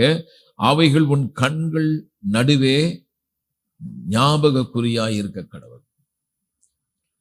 மகனே, என் வார்த்தைகளை கவனி, என் வசனத்துக்கு செவியை சாய். அவைகள் உன் கண்களை விட்டு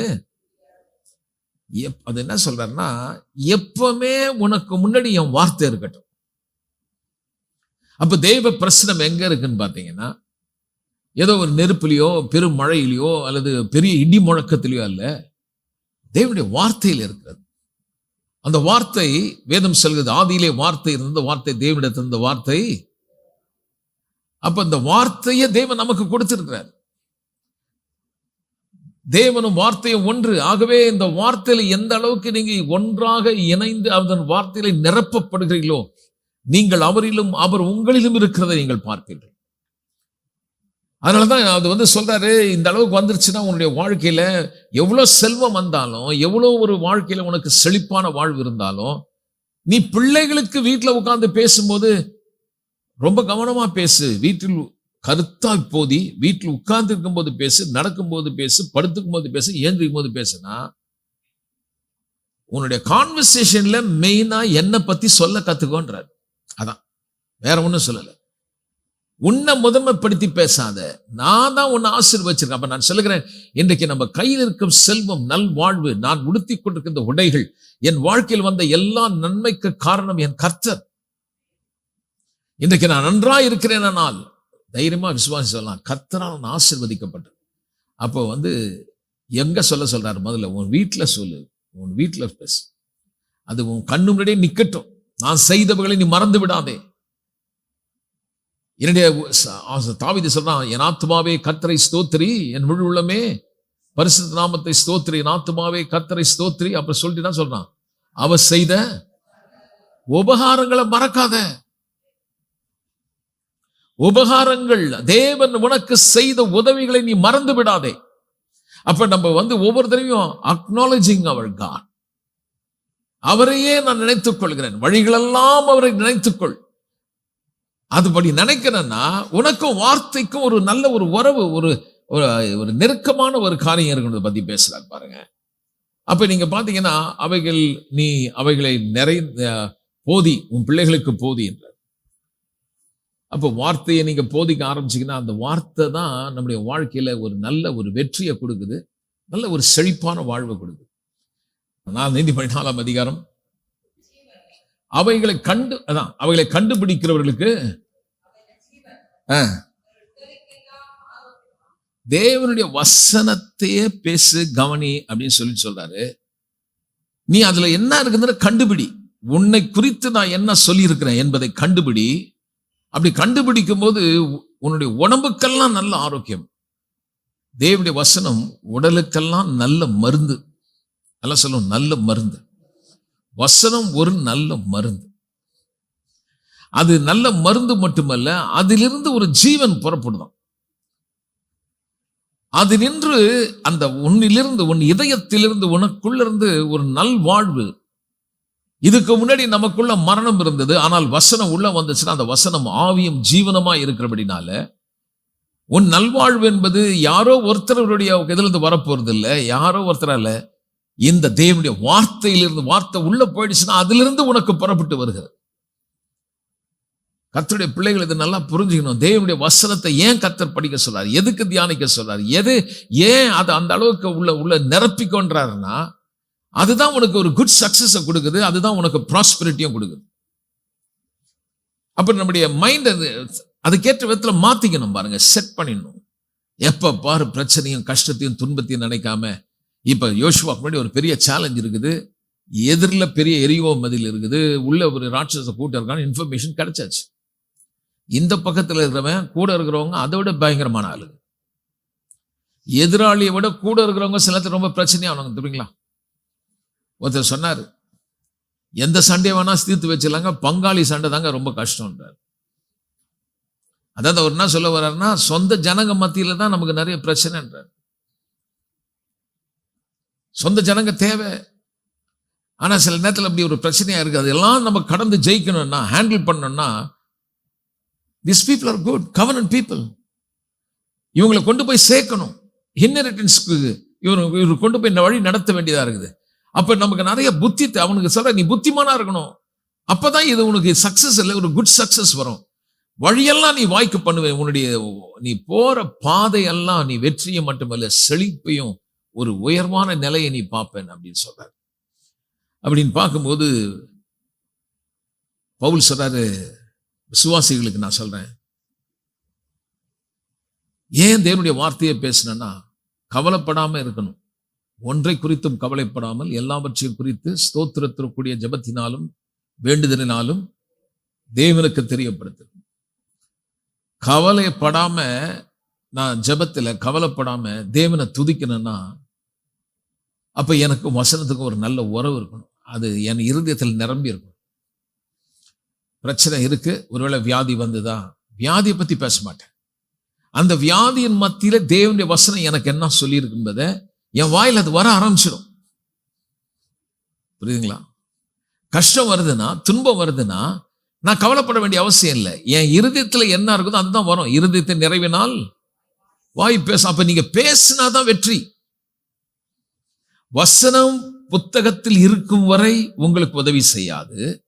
இப்ப யோசுவா கிட்ட சொல்றாரு, இந்த புத்தகம் எங்க பிரியக்கூடாது, வாயில வரணும்ன்ற. தேவனுடைய எழுதப்பட்ட வார்த்தை என்றைக்கு உங்கள் வாயில் வருகிறதோ அப்பதான் உங்களுக்கு வல்லமை. புத்தகத்தில் இருக்கும் வரை அது லோகாஸ், அது எழுதப்பட்ட வார்த்தை. எழுதப்பட்ட வார்த்தை வாயில வரணும்னா அது சாச்சுரேட் ஆகணும், அது அப்படியே நிரம்பணும் உன் மேல. அது மேல ஒரு ஃபேஷன், அது மேல ஒரு இழுப்பு தன்மை, அதுக்குள்ள ஒரு அது உன்னை கவர்ந்து இழுக்கணும். அந்த அளவுக்கு உனக்குள்ள ஒரு ஆசை வரணும். ஒருத்தர் சொல்றார், பைபிள் படிச்சா தூக்கம் வருதுன்றார். அப்ப எப்படிங்க வாழ்க்கை நல்லா இருக்க முடியும் சொல்லுங்க? பைபிள் அது வசனத்தை படிக்கிறதுக்கு கஷ்டமா இருக்குதுன்னா அப்ப உனக்கு அதுல பிடிக்கல இல்ல. தூங்குற ஆளா இருந்தா கூட எனக்கு நல்லா ஞாபகம், எங்க வீட்டுல கசின்ஸ் எல்லாம் கிட்டத்தட்ட பாத்தீங்கன்னா 70 பேர், பெரிய குடும்பம் எங்க குடும்பம். கொத்தவல் பஜார்ல 3 கடை வச்சிருந்தார் எங்க தாத்தா. நைட் ஆனா வருவார் பாருங்க. வரும்போது பாத்தீங்கன்னா பழம்லாம் வியாபாரம் பண்ணாங்க, பழம், அப்புறம் பார்த்தீங்கன்னா அப்பளம், சிப்ஸு, வெங்காயம் எல்லாம் விற்பாங்க. வீடே குடோன் மாதிரி இருக்கும். வந்து அந்த வாழைப்பழத்தை எடுத்துன்னு வந்து அந்த எங்கள் வீட்டில் ஒரு பையன் தான் கடைசியாக, அவன் பேர் ஜோஹின். மூக்கில் அப்படி பழத்தை வச்சிங்கன்னா அவன் தூங்கிட்டே சாப்பிடும். தூங்குற அந்த அளவுக்கு சாப்பிட்டு பழக்கம் பாருங்க. ஸ்மெல் கட்சோன்னு சாப்பிடுது. தேவனுடைய வசனத்தை விரும்பணுங்க. தேவனுடைய வசனமே உணவு. தேவனுடைய வசனத்து மேல அந்த அளவுக்கு ஒரு ஈர்ப்பு இருக்கணும் பாருங்க. அதோடு நம்ம இணைந்து கொள்ளணும். அப்படி வரும்பொழுதுதான் நான் எதை குறித்தும் கவலைப்படாமல் எல்லாவற்றையும் ஸ்தோத்திரக்கூடிய ஜெபம் பண்றேன்னா, பிரச்சனை வந்ததுன்னா அதை நான் கன்சிடர் பண்றதில்ல. அதை எண்ணாமல் எனக்கு தேவன் என்ன சொன்னா அதை குறித்து ஸ்தோத்திரத்தோட நான் தேவனுக்கு தெரியப்படுத்துறேன். சொன்னீரே ஆண்டவரே, எழுதியிருக்கிறதே, என்னை குறித்து வேதம் இப்படி சொல்லுகிறது. அதை எப்போ நீங்க சொல்ல முடியும்னு கேட்டீங்கன்னா, பிரசங்கம் கெட்டு போனா போயிடாது, பத்தாது. வெறும் கர்த்தருடைய வசனம் உங்களை அது விடுதலையாக்காது. கர்த்தருடைய வசனத்தை குறித்த அறிவு தான் உங்களை விடுதலையாக்கும். விளங்குச்சான்னு நான் தெரியல. வசனம் விடுதலையாக்காது. நமக்கு என்ன வசனத்து குறைவா? வீட்டில் எவ்வளோ எல்லா இடத்துலையும் ஒட்டி ஒட்டி வச்சிருக்காங்க. அதுல ஏதாவது அறிஞ்சிருக்கிறேன்னா எனக்கு அதுல ஏதாவது ஒரு வெளிப்பாடு இருக்கா? அப்ப எனக்கு வெளிப்பாடு வரணும்னா எனக்கு தியானம் தேவை. தியானம் என்பது என் ஆவியிலே பரிசுத்த ஆவியான உதவினாலே என் ஆவியிலே நான் எண்ணுவது. ஆவின்னு சொன்னா சீட் ஆஃப் அண்டர்ஸ்டாண்டிங். என் மனம் இந்த உலகத்துக்குரிய காரியத்தை அறிந்து கொள்கிறது. ஆழ் மனது உள்ள மனசு சொல்லும் இது வராது, சரி வராது. ஆனா உள்ள சொல்லுவாங்க, இல்லை எனக்கு உள்ள தெரியுதுன்றாங்க பாருங்க. That's heart. அதான் இதயம் சொல்லுது. உள்ள ஒரு புரிந்து கொள்ளுதல், உள்ளே ஒரு. அப்போ இந்த உலகத்தில் இருக்கக்கூடிய காரியத்திலேயே சில பேருக்கு அந்த மாதிரி வருதுன்னா ஆவி அந்த உள்ள அந்த அளவுக்கு அவங்களுக்கு புரியுது ஆழ் மனதில். அந்த மாதிரி தேவனுடைய வசனம் எங்க கொண்டு போனா ஆழ் மனதில் அந்த ஆவியில வரும் பொழுது அங்கே தேவ ஆவியான உன்னோட தொடர்பு கொள்றார். இந்த மனம் எப்படி தொடர்பு கொள்ளுதுன்னா இந்த உலகத்துக்கு ஜனங்கள் கவலை, துன்பங்கள், போராட்டங்கள், கஷ்டங்கள், உணர்ச்சி, ஃபீலிங் இதனோடு கூட கலந்து என் மனம் பாதிக்கப்படுகிறது. அதையும் கடந்து என் ஆழ் மனதிலே தேவனுடைய வசனம் உள்ள போனது எனக்கு புரியுமானால் நான் உடனே என் வாயில எப்படி வருதுன்னா, என்னதான் என்னுடைய சரீரம் தாக்கப்பட்டாலும், எந்த விதத்தில் சூழ்நிலைகள் தாறுமாறா இருந்தாலும் அதை கடந்து எனக்கு உள்ளே கிடைக்க வெளிப்பாட்டு நான் சொல்லுகிறேன், எழுதியிருக்கிறதே ஆண்டவரே சொன்னவர் உண்மை உள்ளவர் என்று துதித்து ஒன்றை குறித்து கவலைப்படாமல் எல்லாவற்றையும் குறித்து ஸ்தோத்திரத்தோடைய ஜபத்தினாலே கர்த்தருக்கு தெரியப்படுது. வார்த்தையை மேல அனுப்புன்றார். வசனம் வானத்திலிருந்து இறங்கி வருதான். அது சொல்லும்போது சொல்றாரு, எப்படி மழை மேல இருந்து வந்து பூமியை நினைச்சு விதைக்கிறவன் விதையும் புசிக்கிறவனுக்கு ஆகாரத்தை கொடுக்குது, அது போல என்னுடைய வசனம் மேல இருந்து வருது, வானத்திலிருந்து வருது. அவர் சொல்றாரு, எப்படி மழை வந்து இந்த பூமியில ஒரு நோக்கத்தோட அனுப்புற அந்த வேலையை முடிச்சு திரும்ப என்கிட்ட அது வருதோ, கடல்ல போய் திரும்பவும் மேகம் ஆவியாயி மேகமாயி திரும்பவும் அங்க போகுது வந்த இடத்துக்கே. அதே போல கதை சொல்ற, நான் அனுப்புற வார்த்தை இந்த பூமியில வரும்பொழுது அது நான் வசனமா எழுதி கொடுத்துட்டேன். நீ அதை எடுத்து எனக்கு நீ பேசி தெரியப்படும் போது, அந்த வார்த்தையை எடுத்து எனக்கு நீ சொல்லும் போது, நான் எதுக்கு அந்த வார்த்தையை அனுப்பினேனோ அந்த வேலையை செய்து முடிச்சுட்டு தான் எங்கிட்ட வரோன்ற. அப்ப அதை நம்ம திருப்பி அனுப்ப வேண்டியது நம்முடைய வேலை. அங்கிருந்து நமக்கு கொடுத்துட்டார், புத்தகத்தின் வடிவத்தில் கொடுத்துட்டார், ஒரு போதகரை வச்சு உங்களுக்கு கத்து கொடுத்துட்டார். வீட்டுக்கு போயிட்டீங்க, பிரச்சனையை பார்த்துட்டீங்க, கஷ்டத்தை அனுபவிக்கிறீங்க, சூழ்நிலைகள் தாறுமாறா இருக்கு. ஆனா நீங்க இதில் சொல்லப்பட்ட கவலைப்படாமல் ஸ்தோத்திரத்தோடு இருக்கக்கூடிய ஜபத்தினாலே ஆண்டவரே சொல்லி இருக்கிறீரே என்று நீங்கள் அந்த வார்த்தையை சொல்லும் போது அங்க மேல போதுங்க. மேல போகும்போது கர்த்தர் ஒரு காரியம் சொல்றாரு, என்கிட்ட அது வரும்போது நான் எதுக்கு அனுப்பணும் அந்த வேலையை முடிக்காம என்கிட்ட வராதுன்றார். அப்பனா வசனம் உள்ள இருக்கணும்ல. கவலை மனசு உள்ள போக போக நம்ம கவலையும் பாடுகளையும் துன்பத்தையும் திரும்ப திரும்ப பேச ஆரம்பிக்கும். ஆனால் தேவனுடைய வசனம் உள்ள போனால் நான் சொல்கிறேன், முதல் காரியம் குடும்பத்தில் வெற்றி. ரெண்டாவது நான் சொல்றேன் பாருங்க, பரிசுத்தமான வாழ்வு எங்க இருந்து வந்து வசனம் உள்ள இருந்தாதான். 119 சங்கீதம் 9ஆம் வசனத்தை படிக்கலாம், இன்னொருத்தர் 11ஆவது வசனம் படிக்கலாம். 119 9ஆம் வசனம் படிங்க. 119 சங்கீதம் 9ஆவது வசனம். வாலிபன் தன் வழியை எதனால் சுத்தம் பண்ணுவான்? வசனத்தின்படி தன்னை காத்துக் கொள்கிறதுனால் தானே. 11ஆவது வசனம், நான் உமக்கு விரோதமாய் பாவம் செய்யாதபடிக்கு I have stored up your word in my heart. உங்க வார்த்தையை என் இருதயத்துல ஸ்டோர் பண்ணிட்டேன்றான். அப்போ தேவனுடைய வசனம் உள்ள இருந்தால் எவ்வளவுக்கு அதிகமா என்னுடைய வாழ்க்கை முன்ன தேவனுக்கு பிரியமுள்ளதாக, என்னுடைய சுபாவங்கள் கர்த்தருக்கு பிரியமுள்ளதாக இருக்க வேண்டுமானால் நான் எப்படி அது நல் வாழ்வை நான் அடைவேன்னா வசனம் உள்ள இருக்கணும்,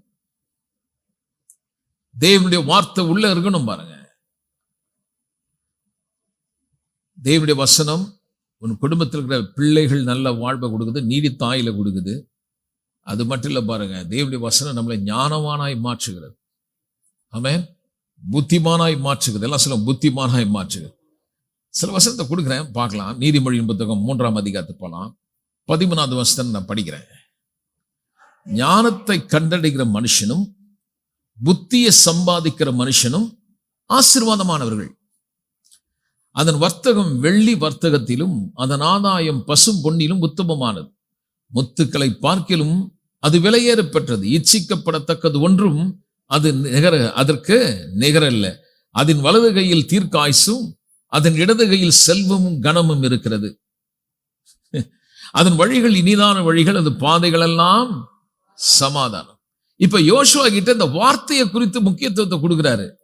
அப்ப அந்த வார்த்தை என்னத்தை கொடுக்குது பாத்தீங்கன்னா, நமக்கு ஞானத்தை கொடுக்குது பாருங்க.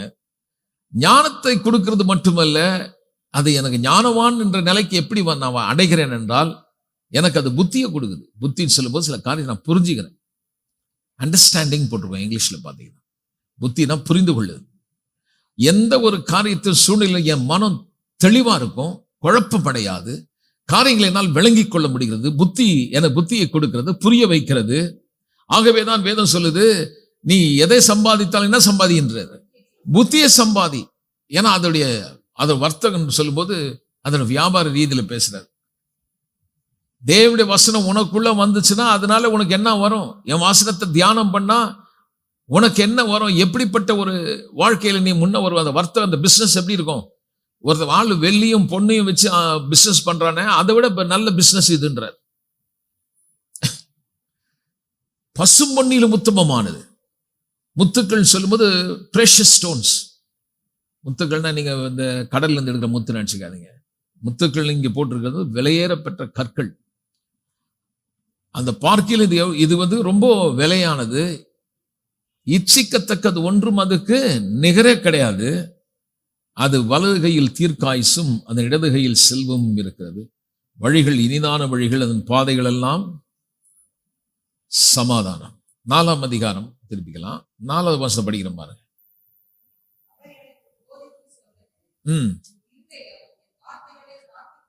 உன் இருதயம் என் வார்த்தைகளை காத்துக்கொள்ள கடவுது. வசனத்தை கைக்கொள், நன்றாக வாழ்வாய். ஞானத்தை சம்பாதி, புத்தியையும் சம்பாதி. என் வாயின் வார்த்தைகளை மறவாமலும் விட்டு விலகாமலும் இரு, அதை விடாதே. மை குட்னஸ், தேவனுடைய வசனம் உன்னை தற்காக்கும். அதன் மேல் அதான் பாருங்க, ஃபேசினேட் ஆகுது. அது மேல அது என்டைஸ் ஆகணும், உன்னை இழுக்கணும். பிரியமாயிரு, அது உன்னை காத்துக்கொள்ளும். ஞானமே முக்கியம். ஞானத்தை சம்பாதி. என்னத்தை சம்பாதித்தாலும் ஏன் நீ அதை மேன்மைப்படுத்து, அதை உன்னை மேன்மைப்படுத்தும். நீ அதை தழுவிக்கொண்டால் அது உன்னை. அப்ப இந்த நல்ல ஒரு வாழ்வு எங்க வருது பாத்தீங்கன்னா, இப்ப யோசுவா கிட்ட சொல்றாரு, நீ மோசே காலத்துல இருந்து பழகிருக்கிற. மோசே கூடயே நீ அசஸ் பண்ணி அந்த மனுஷனோட இருந்து நிறைய வேலை பண்ணியிருக்க. ஆனா இப்போ நான் உனக்கு ஒரு புது பழக்கத்தை கத்துக் கொடுக்க போறேன். மோசே வழியாக நீங்க பாத்தீங்க, அவன் கையில ஒரு கோல் இருந்ததை பாத்தீங்க. ஆகவே உங்களுக்கு தெரியும், அந்த கோல்ல ஏதோ ஒரு பவர் இருக்கு, ஒரு அத்தாரிட்டியை பார்த்தீங்க. அந்த மனுஷன் நடக்கும்போது அந்த இருக்கக்கூடிய அங்க இருந்த மகிமையை வெளிப்புறமாக இயற்கையின் கண்ணில் பார்த்தீங்க.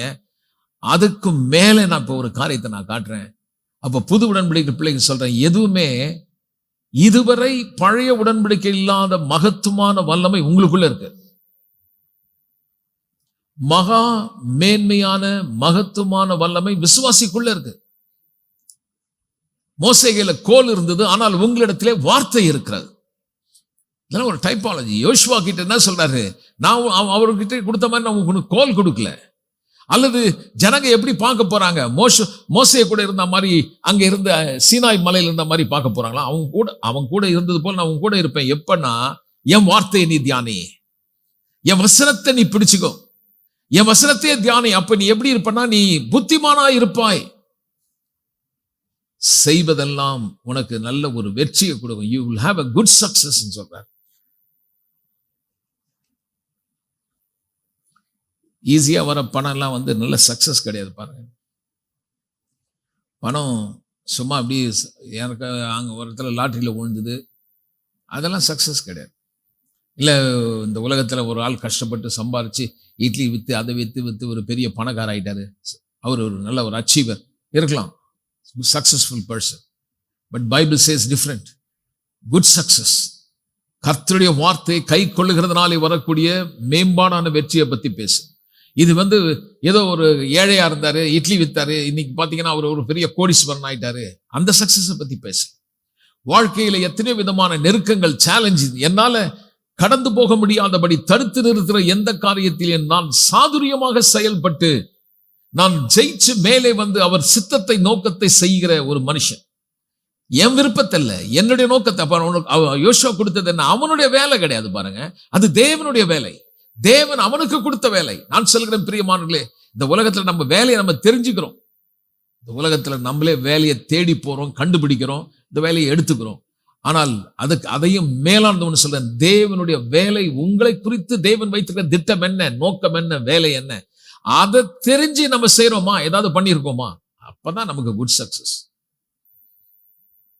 எப்படி என் வாழ்க்கையில என் கர்த்தர் என்ன சொன்னா அதை செய்திருக்கிறேனா, தட்ஸ் a குட் சக்சஸ். தேவனுடைய சித்தத்தையும் விருப்பத்தையும் செய்யும்படி நான் அவங்கள மாதிரி பண்ணணும், இவங்கள மாதிரி பண்ணணும்ன்ற யோசுவா ஆண்டவரே இல்லை ஆண்டவரே, அவரு மோசே கூட பண்ண மாதிரி அதே மாதிரி என் கூட செய்யுங்கன்னு கேட்கல. நான் உன்னை வேற மாதிரி நடத்தேன். அப்ப நான் உனக்கு சொல்ற காரியம் ஒன்று, என் வசனத்தை நீ கைக்கொள். What is good success? Super abundant living. யோவான் 10:10 சொல்லுகிறது, நானும் உங்களுக்கு ஜீவன் கொடுக்கவும் அந்த ஜீவன் ஆமா குறைவில்லாத நிறைவான ஒரு வாழ்வு. தேவனோடு இருக்கக்கூடிய ஒரு நெருக்கமான உறவுனால ஏற்கனவே அதனுடைய அந்த தாக்கம் எப்படி வருதுன்னு பாத்தீங்கன்னா, எந்த விதத்திலும் குறைவில்லாத ஒரு வாழ்வு. Nothing missing, nothing lacking, nothing broken. எல்லாம் இருக்குதுங்க, இது ஒண்டி இல்லைங்க அப்படின்ற நிலைப்பாடே இருக்காது பாருங்க. எல்லா விதத்திலும் ஆவி ஆத்துமா சரீரத்திலே சுகமாய் வளமாய் வாழுகிற ஒரு வாழ்வு. அப்ப கஷ்டம் வரலாம், தோல்வி மாதிரி தெரியலாம், நீங்க இழந்திருக்கலாம், தடுமாறி இருக்கலாம், ஆனால் அதல்ல முடிவு. தேவ சித்தத்தை நோக்கி நீங்கள் போகும்போது நான் சில மதிலை தாண்டுவீர்கள், சேனைகளுக்குள் பாய்வீர்கள். உங்களை தேவன் செய்யும்படி எதற்கெல்லாம் அழைச்சாரோ அந்த அழைப்பை நீங்கள் நிறைவேற்ற நீங்கள் புறப்பட்டு போகும்போது எதுவுமே உங்களை தடுத்து நிறுத்த முடியாது. கர்த்தருடைய நோக்கத்தை நிறைவேற்றும்படி நீங்கள் அவருக்காக அவருடைய நோக்கத்தை நிறைவேற்றும்படி இருக்கும்போது சொல்றாரு, இல்லை நான் உங்க கூட இருக்கிறேன். அப்போ கர்த்தர் என் கூட இருக்கிறான்னு எனக்கு எப்படிங்க தெரியும்? என் வார்த்தையை தியானிட்டேன்.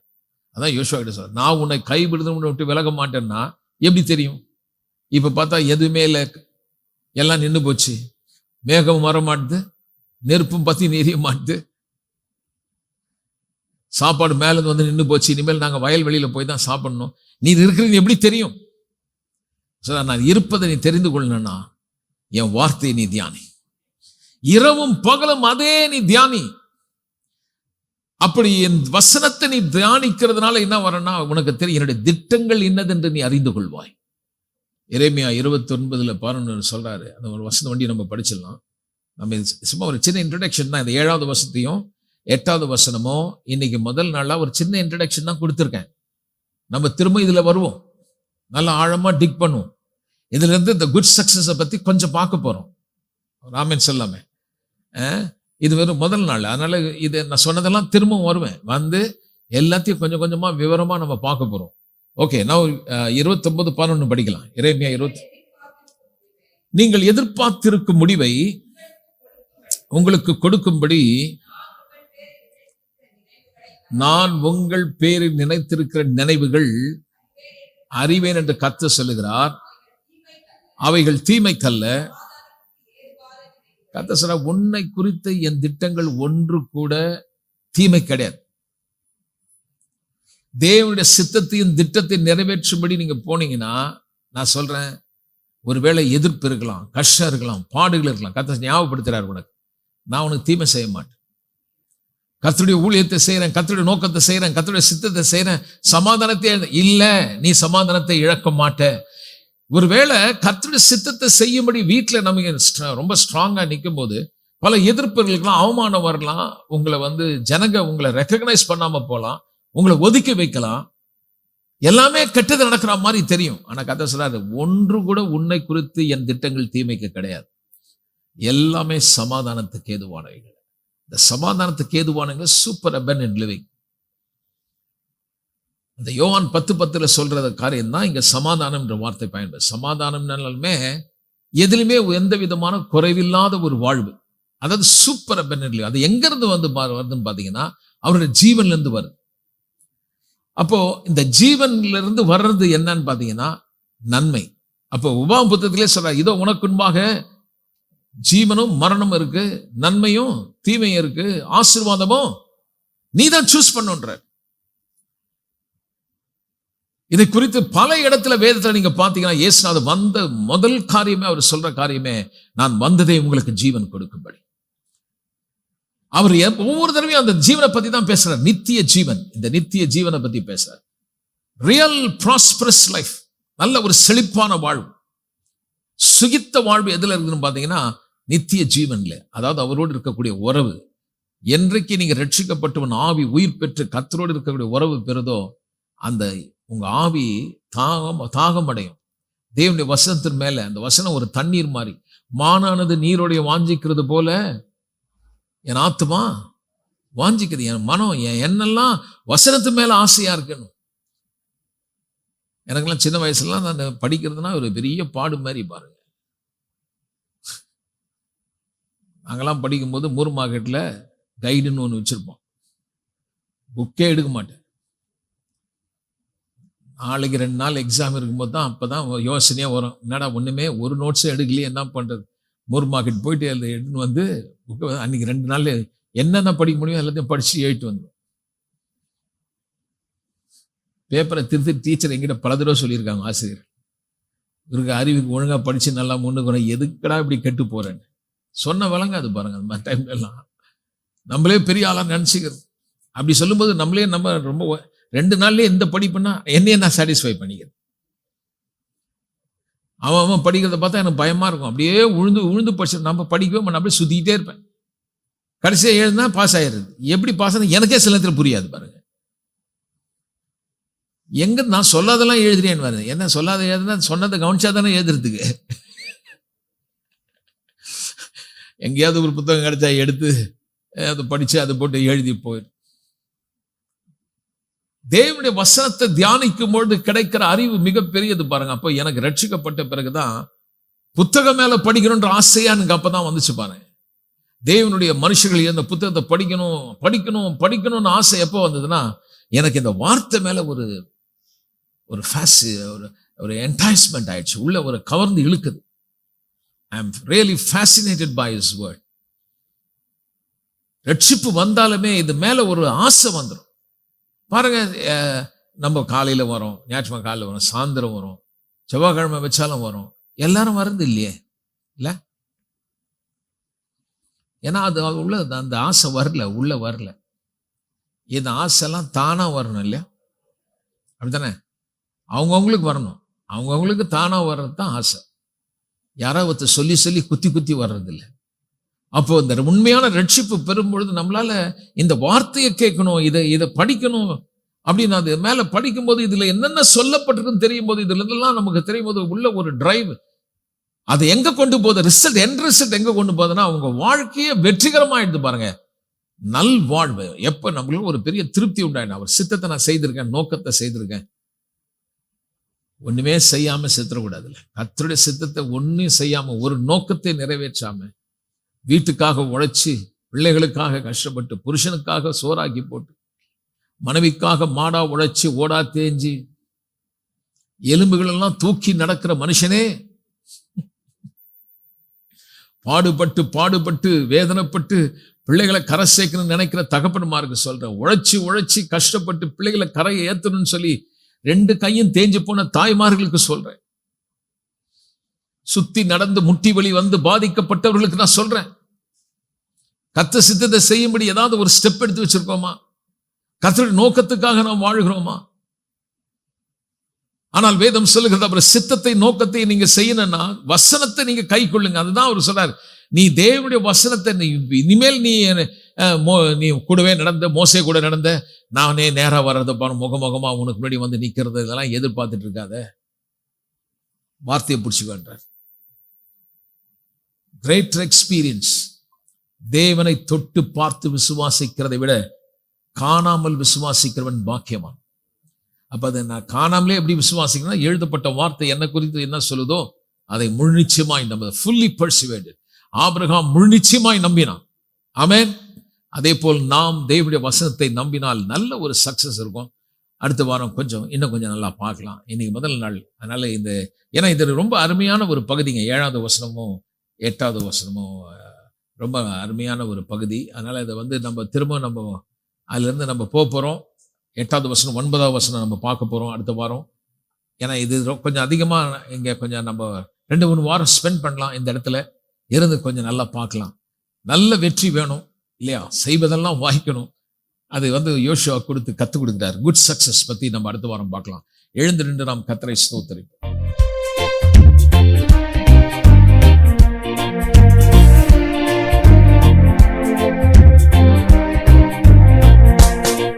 உன்னை ஆசீர்வதித்தேன், உன்னை மேன்மைப்படுத்துவேன்.